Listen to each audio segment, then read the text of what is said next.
1913년 석굴암 내부를 처음으로 정밀 조사한 기술자들이 당혹감을 감추지 못했다는 기록이 남아 있습니다. 화강암으로 둘러싸인 본존불 주위의 공기는 어떤 계절에도 일정한 온도와 습도를 유지하고 있었는데 내부 어디에도 인위적인 장치는 발견되지 않았습니다. 돌과 돌 사이 틈새에서 조용히 새어나오는 바람, 바닥 아래를 흐르는 지하수 누가 이것을 설계했는지, 어떻게 1000년이 넘도록 이 균형이 유지됐는지는 지금도 완전히 규명되지 않았습니다. 경주는 기원전 57년 신라가 건국된 이후 935년 고려에 항복하기까지 1000년에 가까운 시간 동안 한 왕조의 수도였던 도시입니다. 동양사에서 이렇게 오랜 기간 단일 왕조의 수도로 기능한 도시는 극히 드뭅니다. 그 긴 세월 동안 경주는 수많은 사찰과 왕릉, 천문대와 연못을 품었고 그 안에 설명하기 어려운 흔적들을 고스란히 간직해왔습니다.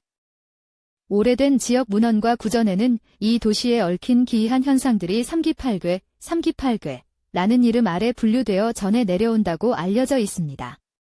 3가지 진귀한 것, 그리고 8가지 기이한 풍경하지만 문헌마다 목록이 조금씩 달라서 어떤 현상이 원래의 목록에 포함되었는지를 두고 연구자들 사이에서 아직도 해석이 엇갈립니다.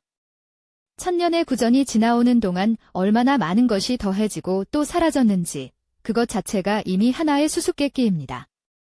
먼저 3가지 진귀한 것부터 살펴봅니다.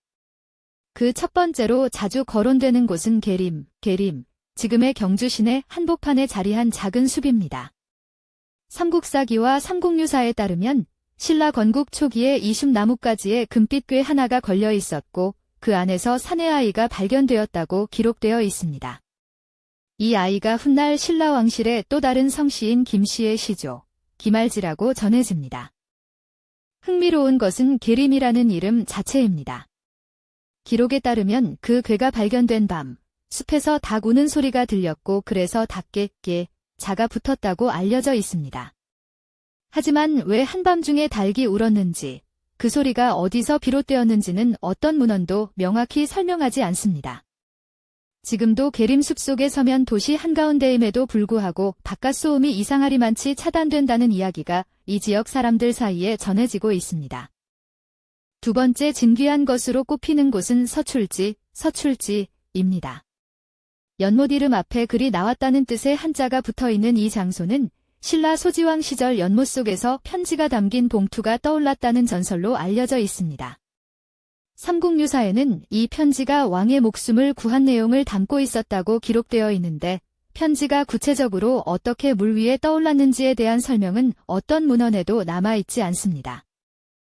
세 번째 진귀한 것은 문헌에 따라 다르게 기록되어 있습니다. 어떤 자료는 첨성대를, 또 어떤 기록은 불국사의 청운교와 백운교 계단을 꼽습니다. 공통점은 이것들이 모두 당시의 기술 수준으로는 선뜻 이해하기 어려운 정밀함을 갖추고 있다고 여겨졌다는 것입니다. 첨성대의 경우 쌓아 올린 돌의 개수가 신라력의 날수와 일치한다는 이야기가 전해지지만 이 역시 연구자마다 해석이 다릅니다. 이제 8가지 기이한 것들로 넘어갑니다. 그 첫 번째는 석굴암입니다. 751년 당시 재상이었던 김대성이 공사를 시작했다고 전해지는 이 석굴은 화강암 360여 개의 돌로 천장을 빈틈없이 쌓아 올리면서도 내부에 단 한 방울의 습기도 맺히지 않는 구조로 완성되었다고 알려져 있습니다. 현대의 건축 기술자들이 이 구조를 재현하려 했을 때 동일한 효과를 내는데 번번이 어려움을 겪었다는 이야기가 전해집니다. 두 번째 기이함은 경주 남산입니다. 해발 468m의 이 야산에는 현재까지 발견된 것만 100기가 넘는 절터와 60개 이상의 석불이 곳곳에 새겨져 있다고 알려져 있습니다. 하나의 산 전체가 야외 사찰로 기능했다는 사실도 놀랍지만 더 기이한 것은 이 불상들이 어떤 계획에 따라 배치되었는지 아직도 정확히 밝혀지지 않았다는 점입니다. 일부 연구자들은 남산 자체가 거대한 만다라 구조를 이루고 있다는 가설을 제시하기도 합니다. 세 번째 기이함은 포석정입니다. 지금은 전복 껍데기 모양의 돌수로만 남아있는 이 유적지는 신라 왕족이 물 위에 술잔을 띄워 시를 읽던 장소로 알려져 있습니다. 기이한 것은 이 수로의 경사가 매우 정밀하게 계산되어 있어서 물을 흘려보내면 잔이 특정 지점에서 자연스럽게 멈춘다는 점입니다. 현대의 재현 실험을 진행했을 때 이 효과가 실제로 나타났다고 하는데 당시에 어떻게 이런 수리 계산이 가능했는지는 여전히 불분명합니다. 네 번째부터 여덟 번째 기이함은 문헌마다 조금씩 다르게 기록되어 있습니다.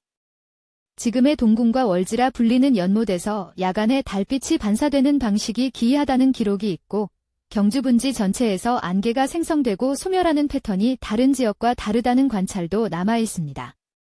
또한 신라 초기 왕과 왕비들의 무덤이 모인 오릉에서는 특정 계절에 풀이 다르게 자란다는 구전이 이어져 왔다고 알려져 있습니다. 그렇다면 현대과학은 이 현상들을 어떻게 설명할까요? 석굴암의 환기 구조에 대해서는 지하수가 바닥 온도를 낮추고 그 온도차가 공기순환을 만들어낸다는 분석이 제시되어 있습니다. 포석정 수로에 대해서는 신라의 장인들이 물의 흐름을 경험적으로 축적해 이런 구조를 만들어냈다는 해석이 있습니다. 하지만 이 설명들은 어디까지나 사후적 추정이며 당시의 설계도나 기술 문서는 단 한 장도 남아있지 않습니다. 한편 삼기팔괴라는 목록 자체가 후대에 만들어지거나 윤색된 것일 수 있다는 주장도 있습니다. 신라가 멸망한 뒤 고려와 조선을 거치는 동안 경주의 역사적 위상을 강조하려는 사람들이 기이한 일화들을 한데 묶어 재구성했을 가능성을 배제할 수 없다는 것입니다.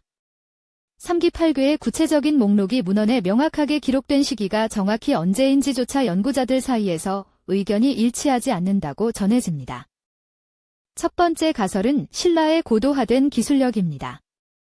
석굴암의 환기구조나 포석정 수로의 정밀함은 우연이 아닌 당시 장인들이 오랜 시행착오를 거쳐 쌓아 올린 경험 지식의 산물이라는 주장입니다. 이 가설에 따르면 삼기팔괴로 불리는 현상 대부분은 신비가 아닌 기술이며 기록이 사라진 탓에 오늘날 불가사의처럼 보일 뿐이라는 것입니다. 하지만 아무리 경험 지식이라 해도 설계 문서 하나 없이 어떻게 그 수준에 도달했는지를 설명하기가 쉽지 않습니다. 두 번째 가설은 자연지리적 특수성입니다.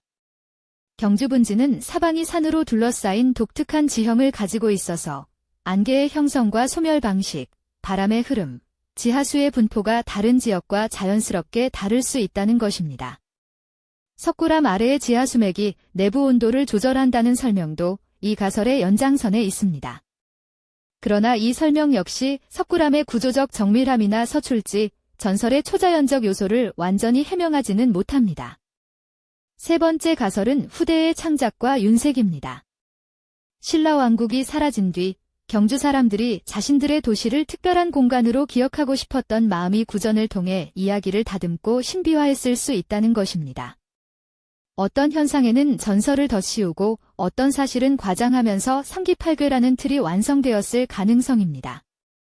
그러나 이 가설 역시 석굴암이나 포석정처럼 지금도 실물로 확인 가능한 물리적 구조의 정밀함을 설명하지 못한다는 한계가 있습니다. 결국 삼기팔괴에 대한 어떤 가설도 전체를 깔끔하게 설명하지는 못합니다.